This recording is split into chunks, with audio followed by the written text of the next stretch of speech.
Hello, everybody. Welcome back to the Hesitation Station. I am Jay, along with my co-host Tank. How's it going, bud? Hi! What the hell was that? I don't know. I'm excited. Okay. Shut the Oh fuck yeah, up. I'm excited too. But see, I can control myself, unlike some people. That's a fucking lie. I am so excited. I'm doing something that I haven't done in the whole year that we've done this. It's a double headphone day. Oh my goodness! You know what? You know what, buddy? I'm gonna give you the honors today. How about you introduce our new guest? No, no, no. You practiced. I have to give you Okay, to show that your work is actually worth it. Worth a damn. okay, ladies and gentlemen, we have a like what we like to call it, a Hall of Famer, a very renowned voice actor, and somebody we are very happy to have. And you don't know his name because most people don't do their research, but you know his voice. So everybody, please give it up for Mr. Jeff Steitzer. Ah! Yeah. How you doing, bud? I'm doing very well. Thank you very much. Good, good. So, can you tell people what you are well known for? Because they're immediately going to know what you are. Yeah, absolutely. I am the voice of God multiplayer announcer for the game Halo. So I'm that guy that says things like double kill, triple kill, unfreaking believable. Stuff like that. Yeah, that guy. But I never got the triple kill, so it's fine. I sucked at that game, but I loved it. I loved it all the same. Yeah. So thank you so much for coming on our podcast. I mean, as you can tell, I'm very animated. So that's how you can tell I'm very excited today. I'm very happy you're on. So tell us, what was it like? What was it like working at Halo? What was it like working at Bungie? I guess I should ask. Well, you've got to remember that when I first went to work for them, nobody knew what it was. I mean, I got the call from my agent saying that I had an audition for a new game that Microsoft was doing, and they were being very secretive about it. We didn't have a lot of information at all.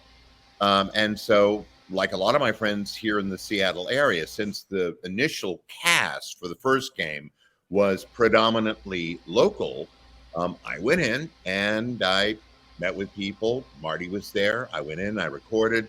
All the guys had the same copy to read. They read Master Chief, an alien, and then we all had to scream at the end of the audition because they didn't want us to blow our, tubes out before we got our audition in. But I think they ended up probably using a lot of what we did for people being massacred.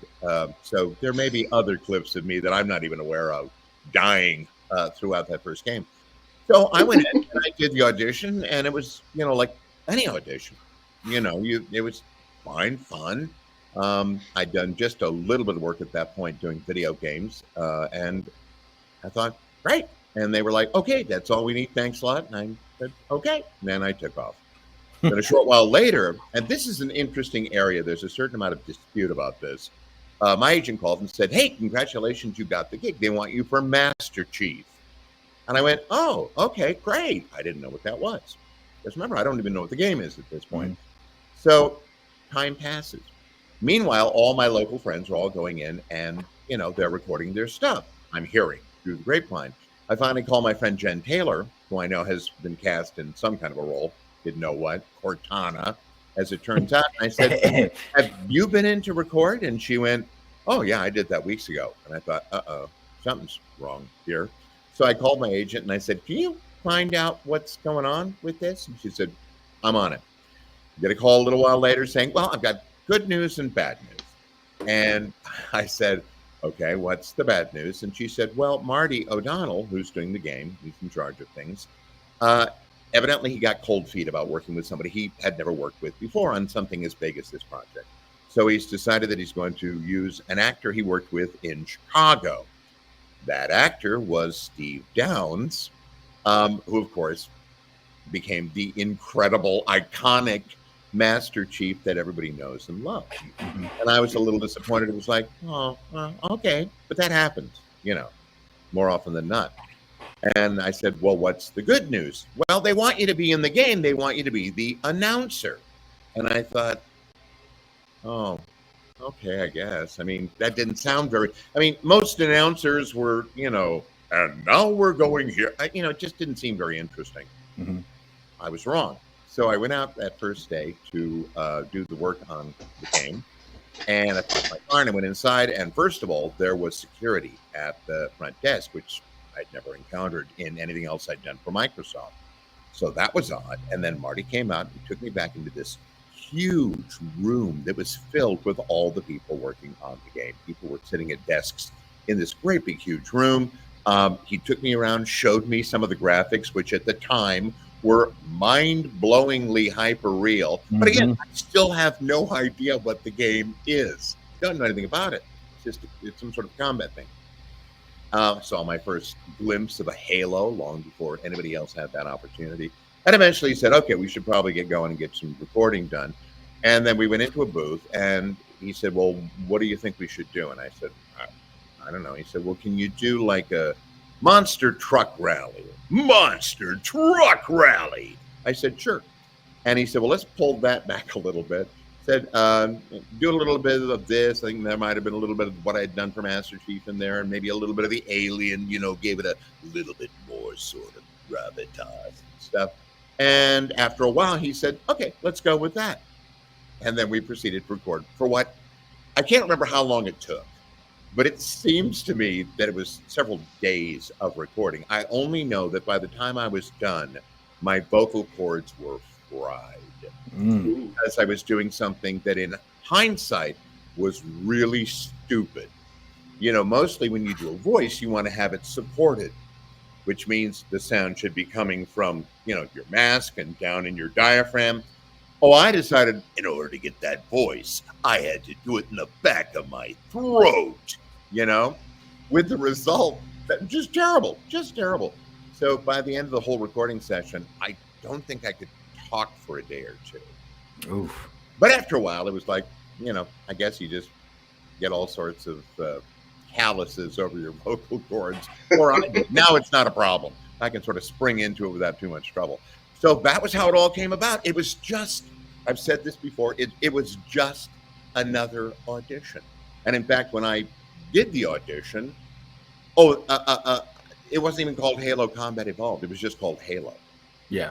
And it was the marketing people who went ahead and added Combat Evolved without consulting Marty O'Donnell, who, as you might imagine, was a little bit miffed initially. Mhm. But, their thinking was nobody's going to know what this game is. So we got to put something in there that gives them some taste of it. And it seemed to work. Yeah. So that's how I got into doing Halo. That was a really good answer. I'm gonna have to. So let me ask this. We can go on about Halo.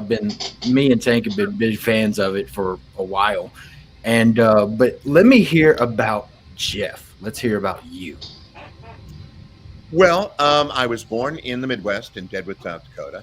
And then after about 6 months, we moved to Sioux Falls, then out to California, and then at some point moved to Cedar Rapids, Iowa. And that's where I was raised. A lot of the sort of formative years were there. I went to school at the University of Minnesota, the University of Northern Iowa, then went to Seattle. A friend of mine had moved out there before. I'd actually gone out to visit her, before I moved to the Twin Cities. That had been the plan. Shortly before I was to leave, she said, there's a theater company out here. They've lost several actors. Would you like me to get you an audition? And I thought, it was just going to be vacation, but I thought, well, I'm going to have to do this sooner or later. So I said, sure. So what ended up happening was I went and I auditioned for a company called the Empty Space Theater. The name comes from a book by a very, very famous theater practitioner, director, theorist named Peter Brook. They asked me to join the company. I had amazing experiences. I began my career as a theater director there. My first play I directed was at the Empty Space. Well, professional production was there. Over the course of the first year, a number of people saw our work. We were very popular. Hard to believe now when you look at me, but we were kind of a rock and roll theater. It was very edgy, very out there, very, wacko. And a lot of people loved it. So there were huge fans. And among the fans, there were people who did commercials. So one in particular loved this group, and he much preferred to work with actors with a great comic sensibility, since all his commercials were funny, rather than radio people who were doing radio things. You know, they didn't want that. So that's how I got started doing voice work.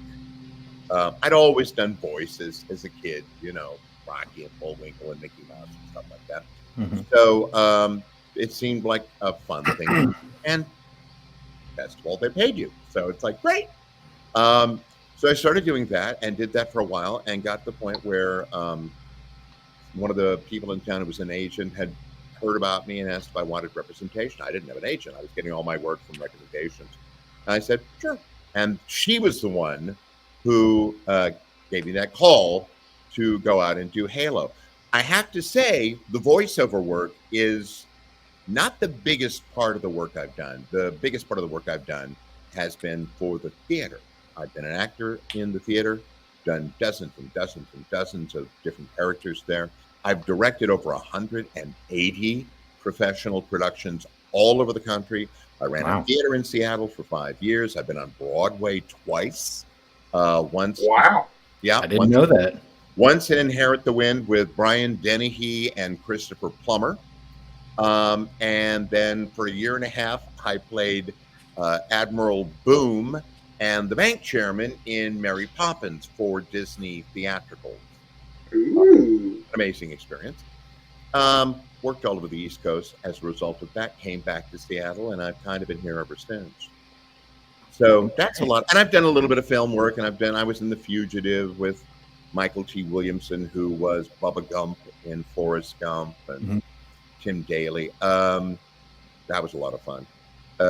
Yeah, I've just done a lot of things over the years, met a lot of amazing people, taught some amazing people, you know, who went on to have interesting. Kyle MacLachlan was one of my students at one point, years and years and years ago. And the guy from Blue Velvet and Twin Peaks, and Rick Karn, who is Al the Tool Time guy on Home Improvement. You know, you just meet people in our profession. Kind of crazy. It's been great. So so beyond Halo, you just got a resume full of stuff that I'd say people really don't know you for. That's wild.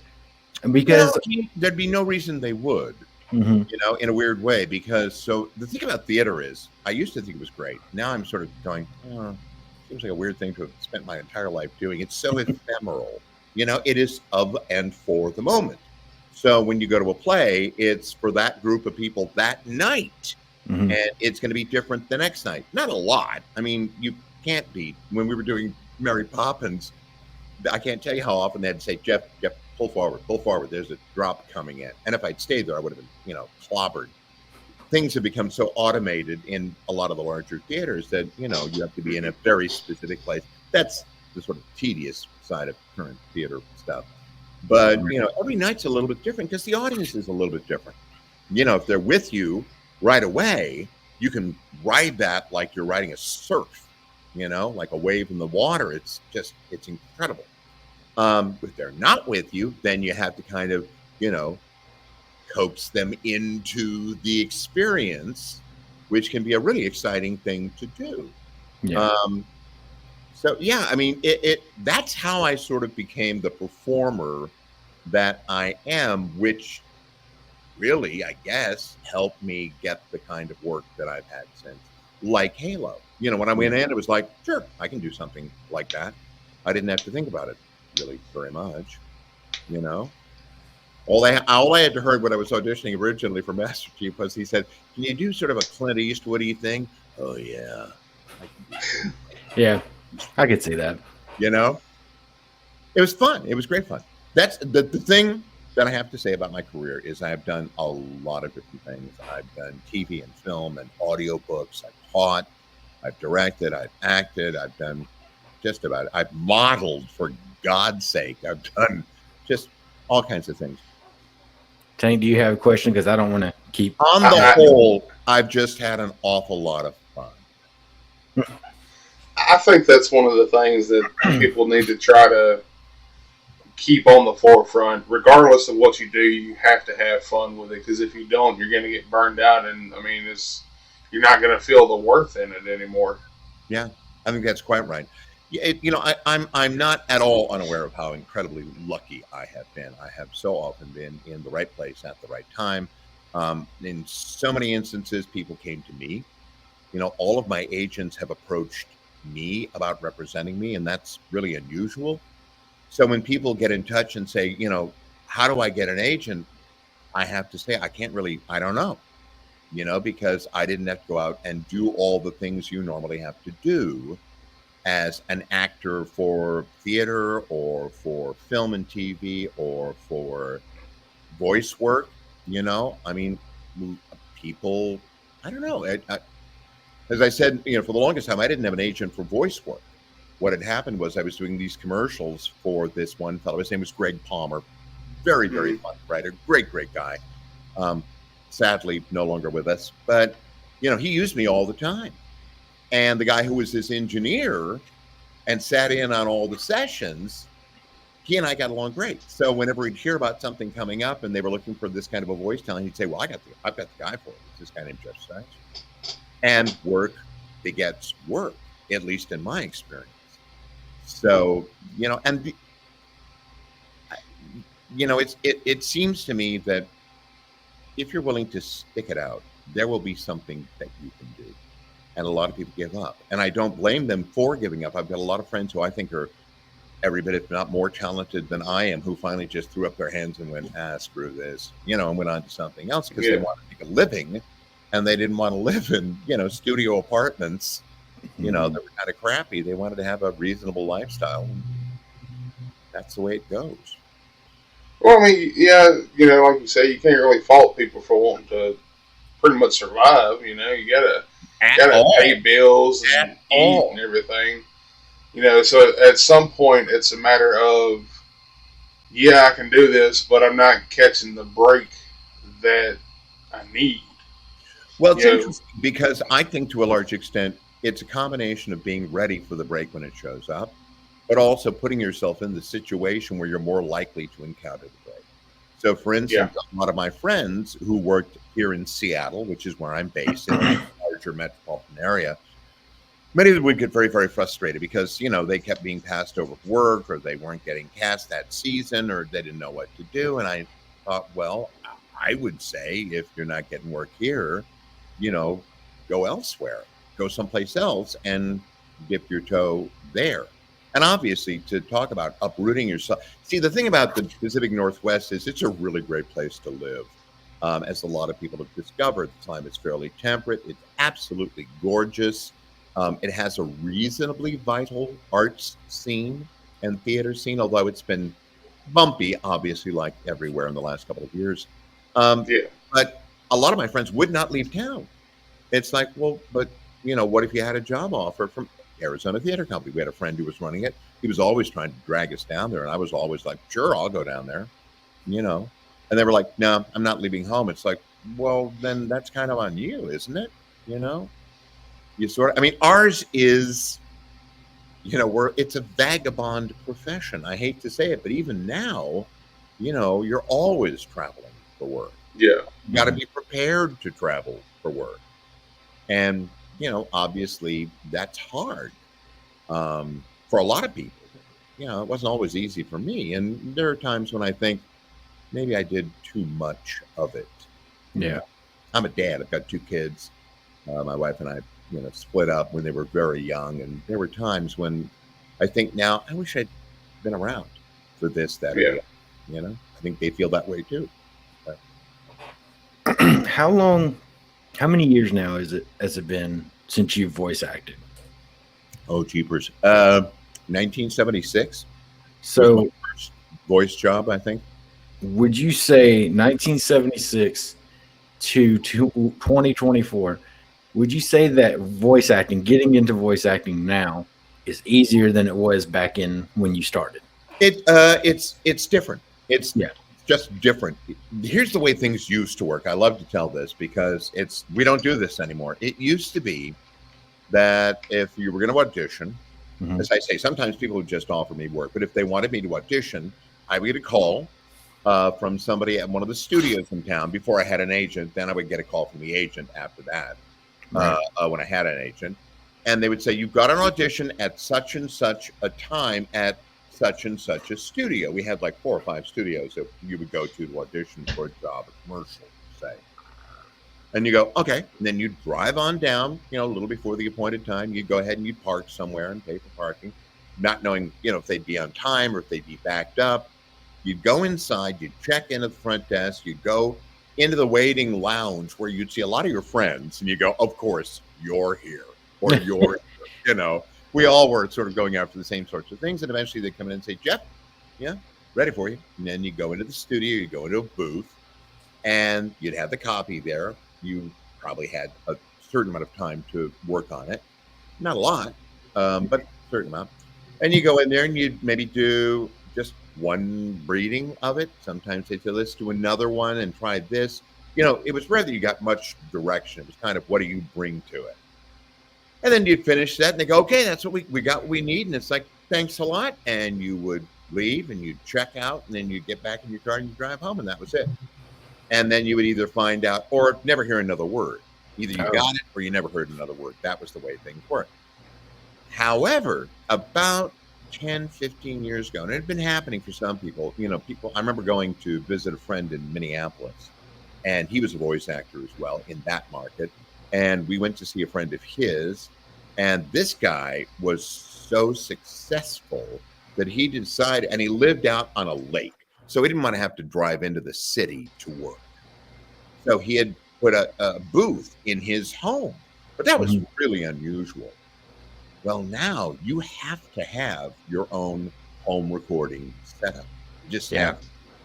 And because, it's so rare that I would ever go into a studio to record an audition. It just doesn't happen. I have an agent in New York that I got when I was there, and they will send me requests, and I will do them here, and I will, do a little bit of editing and mastering, and I'll take out some of the, heavy breaths and things, and then send it off as an MP3. And sometimes that leads to work, and that's for animated series and other games and all kinds of things like that.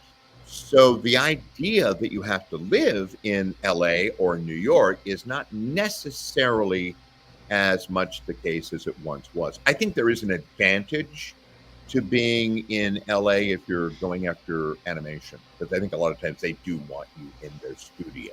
Yeah. I can't just do that. You've already got your roots planned. You're good. I've done since I was like maybe 13 or 14ish. I wanted to be a voice actor, and it's unfortunately one of those things, like you said, that you throw up your hands, you're like, okay, this is obviously not it. I was like 19 when I gave up on it, because I've made reels, I've done demos. I didn't know who to go to. We're from Mississippi, so not much happens here. Yeah. So it's more of, okay, I'm gonna be done. But I wanted to do it when I was a kid. I even took, I got made fun of this because I went into theater when I was a teenager. I went, my school did theater. I did improv. Oh, that's great. Great skill for this guy. Great skill. I'm sorry about my chair, guys. It's squeaky today. But yeah, I did a lot of improv with that, and I would, make my nephews mad because I would be like, "Hey, I just hit you with a wizard bolt. Fall down." And they would be like, "We don't want to play this, Uncle Jay." I'm like, "Well, too bad." But it's hard. It's hard, but like nowadays, it's like you said, it's a bit easier because you can be from your house. And yeah, absolutely. If you're set up to go, and if you can record in a way that makes you sound as good as you can sound, there are a couple of things I always suggest. I'm one of those people I'm an autodidact. I love to learn. So I'm still taking classes. I'm almost 73 years old. And last year I took an audiobook course from a really good audiobook narrator, because I was looking for some ideas on how do I get the work. I mean, I've done some audiobooks and I think I do it reasonably well, but it's like anything else. How do I get past the gatekeepers and make people aware that I'm out there and we're ready to do it? So I thought, well, I'd taken one course from this fellow, Ronnie Butler Jr., fantastic guy. And then he offered a second one, which was a more advanced course that was only open to people who'd taken the first course. So that included me, and I took it. And in that, he spoke a lot more about that, which has been great. We have a list of people that he gave us of all the different publishing houses that do recordings. So I had a place to go. I knew how to find it. You can find out a lot of those things. For instance, if you want to audition for commercial work or anything, basically find out who's doing it, find out who their casting person is, send them a sample of your work, a demo, a clip, nothing that's going to take a lot of time. All these people are incredibly busy, and they often have a huge galaxy of people to choose from. That's one of the things I didn't realize. I was in New York. I directed a play, and I got to talking at the opening night with a woman who was an agent, and she'd written a book that I'd read that I thought was terrific, and so we were talking about that, and I was griping, as every actor does, about their agents and what they weren't doing for me. And she said, "Jeff, you don't understand." She said, "What happens is your agent sends this stuff in, and they, your picture for like a TV or film something, and you've got this little teeny tiny picture of Jeff, and it's on page after page after page of other people." And they, obviously they're just sort of going through and going, okay, them. Wow. It's crazy, and it can be very discouraging, but it's like, I don't find that, I'm not easily discouraged. Yeah. Really. It's like, oh, okay, well, that's good to know. As I say, there's an awful lot of luck involved. But there are lots of places you can go to audition for things. Of course, I can't think of them right off the top of my head. I think Backpage, you can go there, and there are always things casting that you can audition for. Some of them are film, TV. You can maybe do an audition and send that in. But there's tons of voiceover work that you can audition for there. Yeah. And if you pay, a little extra money for a subscription, a premium subscription, then they send you more stuff, and you access to other auditions. There are plenty of places like that. Pay to play, I guess is what they're called. If you haven't got an agent, that's a possibility. Hey, Tank, I want you to be my agent. So, fun fact, and you don't know this, I have, over the past year, already signed up for like voiceover work or commercial work or stuff like that to try and get out there. And I haven't had any luck yet. The one time that I got offered something, they wanted $900 to give to. I had to pay them like $900 to get a script or something. And I was like, no, we look. I'd like to get into this, but no, not that much. No, you want to be on the other side of the table, to send scripts out. That's nonsense. No, one of the things that I got into this because I love to perform. I love performing, and I love to direct, and all of that was great. And at a certain point, I went, you know what? I need to be paid. So any longer, one of the things I sort of insist on is that, if people want to use my services for something, I would like to be paid something. It doesn't always have to be a lot. Very often people will get in touch with me and say, I'm starting a new YouTube channel, and I'd like to have an introduction or whatever it might be. And they say, can we hire you to do that? And it's like, sure, depending on what it is. There are certain things I just won't do. I won't say things that are pornographic or obscene or controversial. Like you, there's areas that I don't want to delve in. Right. But assuming that that's not a problem, then you can do that. And they'll say, well, how much do you charge? And I'll say, well, that's a hard question because, I've been known to make as much as $3,000 for 15 minutes work. And I don't expect you to be able to do that, The better question is, what do you think you could afford to pay? You know, 350. And if it's something and it's not too much work, every once in a while I get somebody who's like gives me so much they want for so little, and it's like, I've got to be a business person about that. Yeah. I like to try to be, part of it is I'm so conscious of the fact that one of the sort of sources of the luck that I've had has been the incredible fan base for the game. Yeah.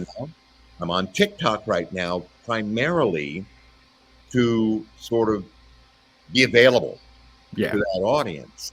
And it shows how naive I am. I didn't know for the longest time that we had fans. I didn't know the first game had been a hit until they called me and said, hey, we're doing a second game. They want you back. And it's like, oh, yeah, it did well. It's like, oh, yeah, it did well. Oh, it did real well. Really well. I did not know. In fact, I don't think I realized until after the second game came out, and I read in the paper that it had made $175 million in the first day in the U.S. alone. And I went, oh, I am seriously underpaid. What are we talking about? But, and then I didn't equate that with the idea that there were people who were then fans. And it was only as I was going, years would go by, and every once in a while I'd meet somebody and I'd explain what I did, and they would, sometimes get a little excited. And I'd be like, whoa, okay, great, but I didn't know it. And now that I am becoming more aware of it because of going to gaming conventions and TikTok, it's unbelievably gratifying and humbling. And I like to try and do what I can. So what I chose to do is I thought, well, because a friend had said, you should be on TikTok. And I went, oh, okay. And then I thought, and I said this in my first video, I said, well, now I should probably do something, right? I mean, so what am I going to do? And I thought, well, people seem to like it when I say certain phrases, in the Halo voice. So if you have something you want to hear, just put it in the chat and I'll try and get to it. And it's like thousands of requests later that I'm still trying to work my way through. It's like, oh, okay. And then I asked, if you've got a question for me, put that there. And again, it's like, oh, I'm still working on those. And then I decided, a lot of folks had said, we want to know more about you. So I've started telling some stories about my experiences in my career. What it was like to work with Christopher Plummer, the man who'd been, Captain Von Trapp in The Sound of Music, but had done so much more in film and especially in theater. And I knew about that. Brian Dennehy, who I knew of because he was a good friend and collaborated with a friend of mine who ran a big theater in Chicago, the Goodman. It's being around those people and being able to ask them questions. I was their fan, it was very cool. So I want to be that for other people. I want to try and be as accessible, as available as I can be. If I can, then I will absolutely try to be. Tank, you got anything? Because I want to. Oh, yeah, you're good. So going back, it's the whole, you want to be agreeable because you want to do whatever is in your power to do, but at the same time, you kind of got to keep your guard up because you don't want to be exploited. Like how they had all this stuff they wanted you to do for a really low price. Yeah. There's nothing wrong with entertaining the idea and, laying out the path that you need to take or, how you're going to get to the end goal. But it's the whole, I want to do that, but let's, it's the business aspect. I can do that, but as much as I would love to do it for $50, that's a little more work than what $50 would cover. So you need to, negotiations and all that. Well, and here's the other thing I would say about that. Throughout my career, I have tried whenever I possibly could to never say no. And because, as I said before, work begets work. And certainly in the early years when I was doing it for love, when I first started out and was a member of this theater company, I was getting paid $60 a week. Now, in those days, I could afford to pay for an apartment and to feed myself and to do the things I needed to do. You couldn't do that now, but then you wouldn't be working for that. You'd be working for presumably a little bit more. But everybody starts out that way, and then as you go along, you go, okay, I think it's time to be angling for a bit more money. I think my experience merits that. It's This is what makes advising anybody or the thought of teaching so difficult. I always try to make it very clear that what I'm talking about when I talk about pursuing a career is what happened to me. And what happened to me is absolutely singular. And it's not a blueprint because, there were so many factors that worked in my favor or occasionally against me, that might not for you. The important thing, I think, is to know exactly what you want, to really give it some thought. Yeah. An awful lot of people think, they've done voices, they've mimicked people that they've heard on video games, or they've done cartoon characters, and everybody does that, and that's great. And they think, I could do voice acting. Their friends say, you should be doing voice acting. It's like, okay, great. What kind of voice acting do you want to do? Is it animation? All right. That narrows the path a little bit so that you can focus more clearly on that. Mm-hmm. Or is it games? I want to be one of those narrators or a character in a game. Okay, where do I have to be to do it? What do I have to learn to do it? What kind of people are they looking for? Is what I have to offer something I've ever encountered before? Because that can be both a good thing and a bad thing. If you've heard people who sound somewhat like you, then it's like, okay, somebody else was able to do it that sounded something like me. Sometimes if nobody sounds like you, that means that there's an opportunity, as well as the more you can do in terms of characterization, things like that, the better off you're going to be. Do you read well? You should, because very often but that's not something you can get better at that. Here's the thing that a audiobook narrator was saying.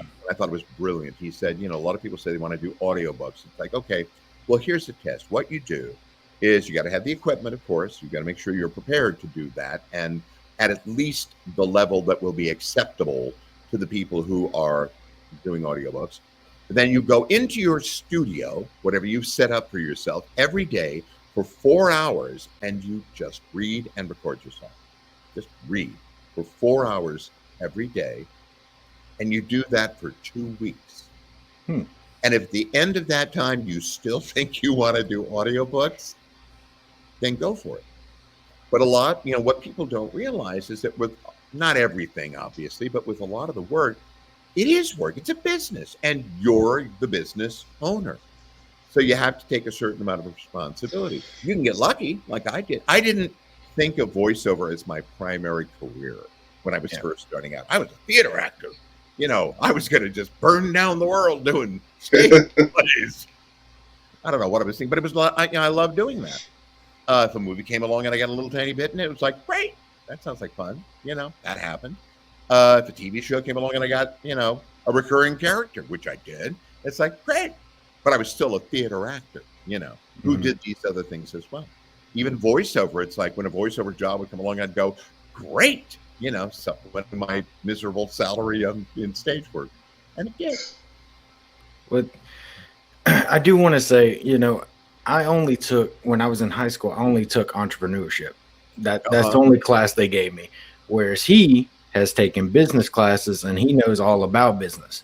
So, we are a legitimate business podcast because we got our LLC. So sometimes Tank has to explain to me different things because I don't understand the business aspect of it. Because he's like, dude, this is what we got to do. And I'm like, we do? He's like, yeah. So, but see, I think that's exciting. I think that's great.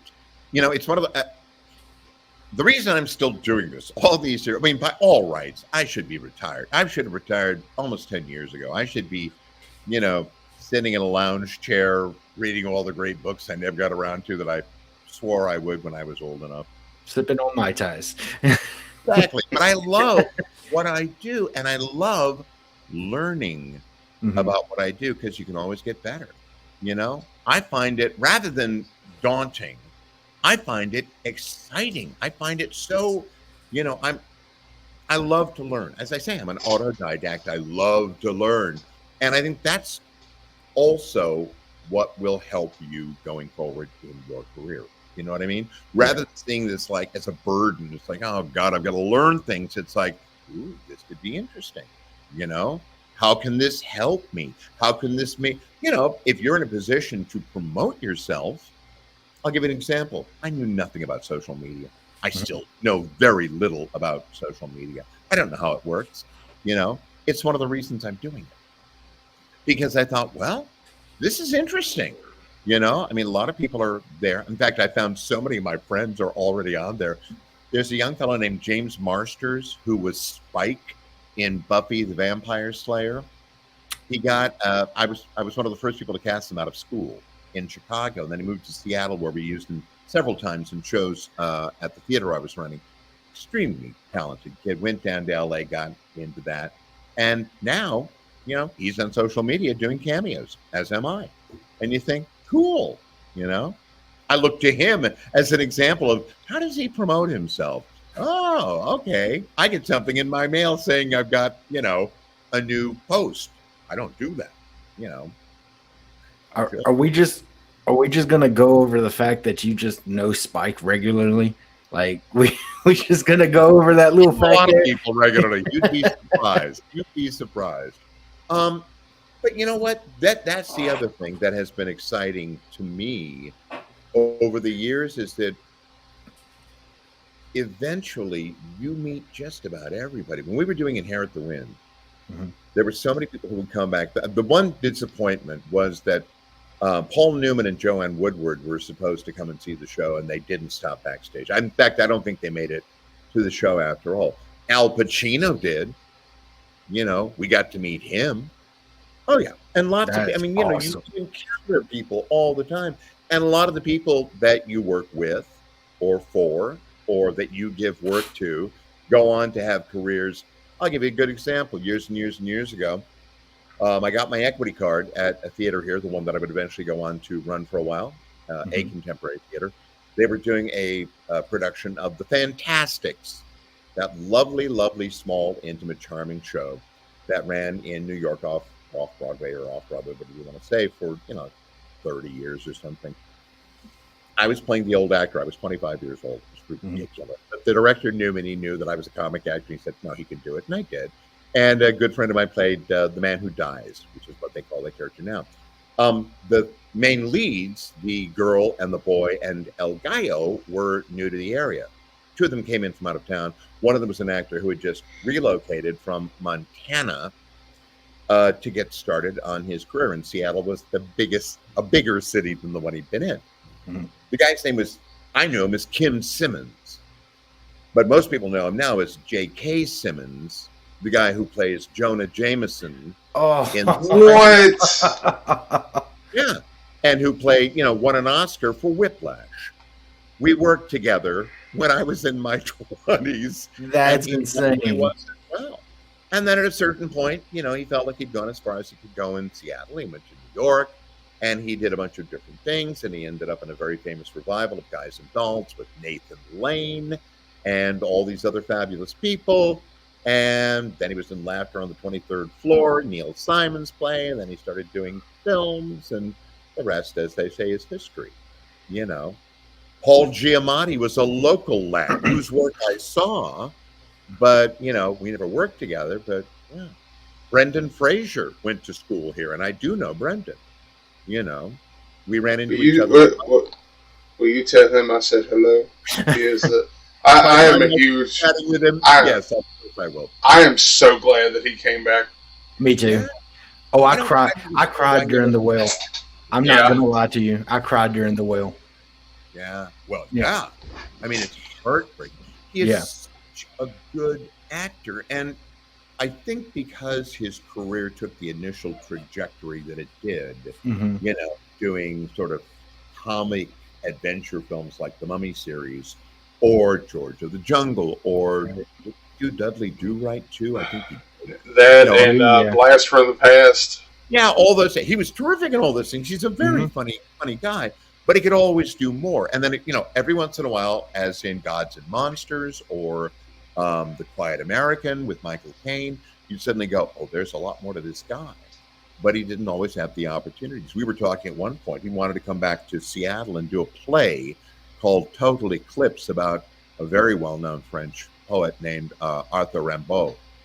But, for various reasons, that did not come to pass. Unfortunately, it was good for him. He's a really talented guy. But you know what? Almost everybody out there, they are talented people. If they're not, they aren't around that long. If they are, you get Tom Hanks, you get Hugh Jackman, you get, all these people, they're really good, and they've got a much larger range than generally they get to show. It's why many of them go back and try and do plays. Yeah. It's like, oh, Tom Selleck, who was doing just fine with Magnum PI, at a certain point said, I want to do a play.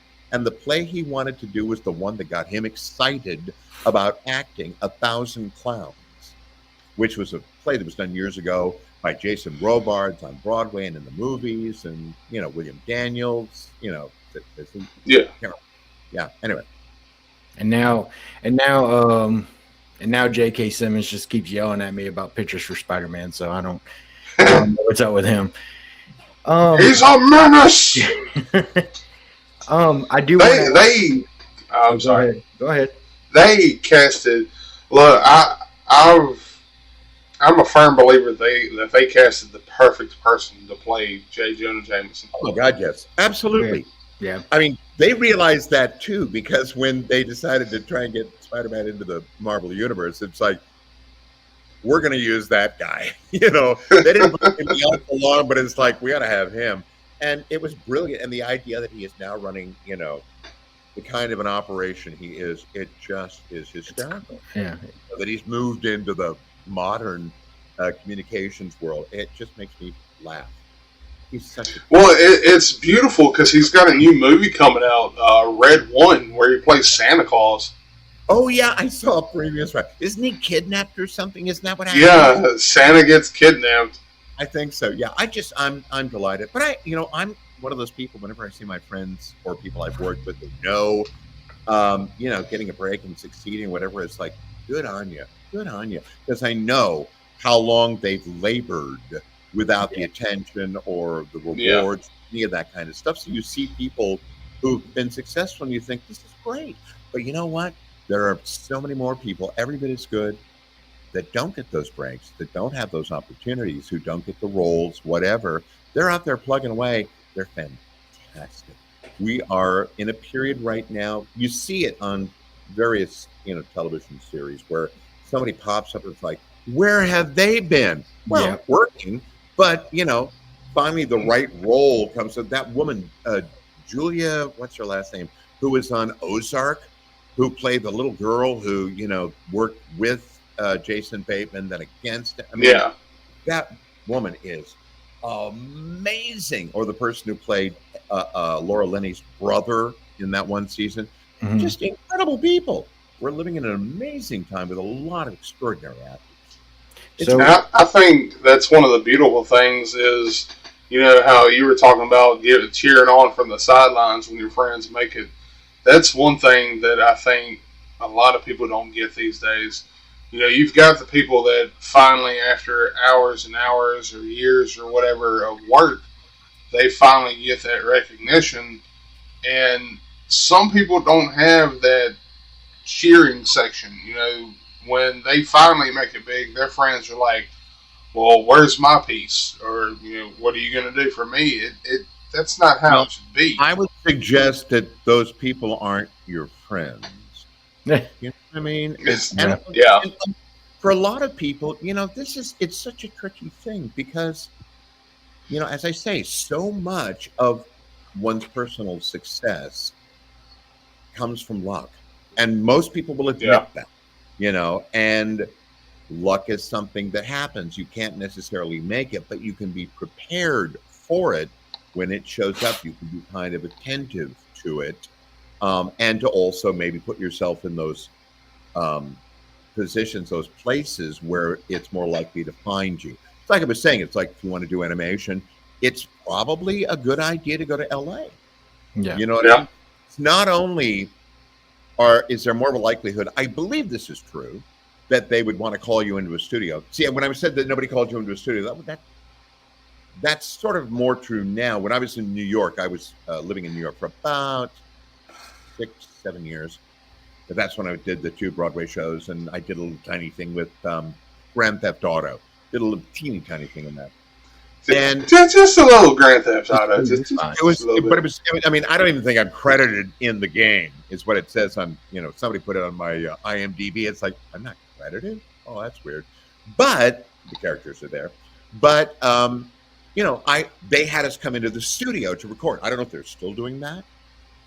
But at that time they did. So it's like, okay, well, we know there's a big game company there, Rockstar. It's like, maybe you need to be in the New York area or someplace where you can go into what it is. Maybe you need to be, wherever they're doing the animation for this or that television show or for these games or whatever. You wouldn't necessarily have to be there, but it might not hurt. Yeah. I think that it's a bigger issue in some ways. Honestly, Tank, I think people have to decide, what do I want my life to be? Because it's like, if you've got the itch to perform, you can do that pretty much anywhere. Now, it may be at a theater level. It may be doing local commercials. It may be, coming up with projects of your own and trying to get them realized. Maybe you're a teacher that directs plays. Whatever it is, you can do it. I've got a friend who went to college with me, and it's incredible. I mean, she just never, ever quit. She never, ever quit. So she's done just about everything. She's taught, she's written plays, she's performed in film, on theater and TV, all these, done commercials, because she's been willing to do anything because she loves it. She and her husband both were extras on a commercial not too long ago. And I turned that job down. I'm not doing extra work. But it's like, she just likes because I'm not as crazy about being on a set all day and sitting around waiting and stuff. And they were like, this is great. It's going to be fun. You have to have that attitude, I think. Yeah. That goes with the whole being prepared, being flexible, and having the versatility. If you're prepared to do whatever, you've got the flexibility to be able to go from place to place or stay at the stage or whatever you need to do, and then the versatility to be able to cover, the range that you need to get that commercial or get that role on that animated series or something. Yeah. Here's something else to keep in mind. There's a wonderful guy out there named Michael Kostroff, Kostroff. If you saw a picture of him, you would recognize him because he's in all kinds of things. Wonderful actor, wonderful person. And he wrote a book about auditioning, and he teaches a course online you can buy and watch. It's fabulous. I thoroughly enjoyed it. And basically, what he talks about in there, he says, there's a secret about auditioning. And here it is. You're not getting the fucking job. Okay? You need to know you are not getting the fucking job. And once you put that aside, right, then it's like, oh, now I can do what I'm really here to do, which is be an actor for just, however long you get. He would go in, they called him over and over and over again for Les Miserables on Broadway. And they, to the point where the casting were saying, I'm so sorry to make you do this again. And he's like, no, are you kidding?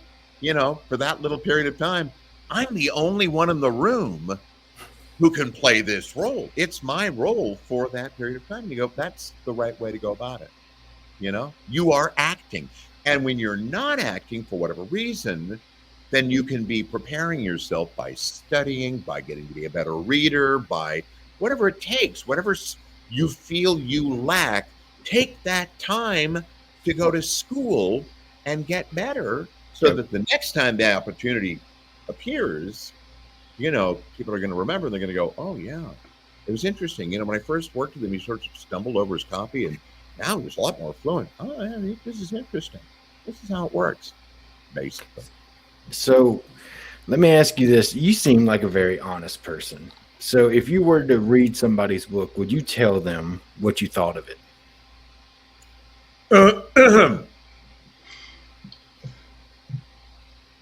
Well, let me put it this way. Okay. I would probably ask them, do you want the truth as I see it, or do you want encouragement? Because the truth. It's it's going to be a little bit different in terms of response. So that, because as I said, I've been a director for years. I've got a lot of friends who are playwrights. I just had lunch with two of them a couple of days ago, and they send you plays and you read the plays. And first of all, the thing I always have to, and you should remember, is like, I'm not infallible. I'm not omniscient. I'm wrong. I'll give you a good example. There was a musical that was on Broadway a couple of years ago called Come From Away, which was this musical with kind of a Zydeco feel to it or something. And it was about this group of people in Newfoundland, which is where they rerouted all the plays when on 9/11. And it was about how the community tried to adjust to all the people who suddenly were in their community and what they were going to do about things. And I went and I saw it in a local production. But it was very well produced. Fabulous cast. Didn't do anything for me. I had a friend who was producing shows in New York on Broadway. And he said, "Did you see Come From Away?" I went, "Oh, yeah." And he said, "What do you think?" I said, "Dan, honestly, I don't think it's got a chance. I don't think it's ever got, it'll never make it to Broadway, I don't think." Well, I was wrong. It made it to Broadway and it ran for years. He said, "I made more money from that one show than anything else I've done altogether." And I went, "Okay, don't ask me." No, but William Goldman, the guy who wrote Butch Cassidy and the Sundance Kid, famously said, "Nobody knows anything." So if someone were to hand me a book or a play, I would advise them that this is just one person's opinion. And if you want it tough or if you want it gentle, I can do that, so that it's like, okay, you need to do this. I think you need to do this, this, this. This is where I had a problem. This is where I stopped, paying attention. Whatever it is, or it can be like, I think the characters are wonderful. I think that a lot of the interaction is good. You might want to look at your, the story, or the places that are a little bit, I don't know. What were you trying to do? That's the other thing, So often we get advice before we even figure out what it is the playwright's trying to do. Well, the reason why I asked that is because Tank is a writer, and he has a book, and he's probably going to kill me for this, but I tell him I really hate to do this. I have an emergency that I need to handle. I will be back momentarily. Jay knows. Y'all keep talking. So he has a book, and he doesn't think he's a good writer. And I tell him, I mean, it's a good book, man. You just got to edit it a little bit, kind of get where you need to be. And and so I just feel like having somebody from an outside source would be good. Sure, absolutely. Yeah, send it to me, absolutely. And I will try and get to it as quickly as I can. Yeah, one thing I always say is that, in my twilight years, which is kind of where I am right now, it's one of those things where it's like I'm sort of at the point where I'm putting certain things ahead of other things. I spent there was one year when I was working at a theater and reading scripts for like 2 play competitions and for the theater, and I read 750 plays. That's like 2 plays every day, 7 days a week for a whole year. Yeah. I don't ever want to do that again. But, it sends me something and said, "Would you take a look at it?" It's like, for a friend, absolutely.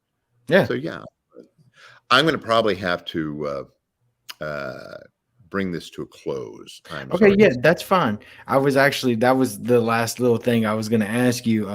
Well, thank you so much for coming on. We really, really do appreciate you coming on. I'm sorry about the abrupt emergency, but it happens.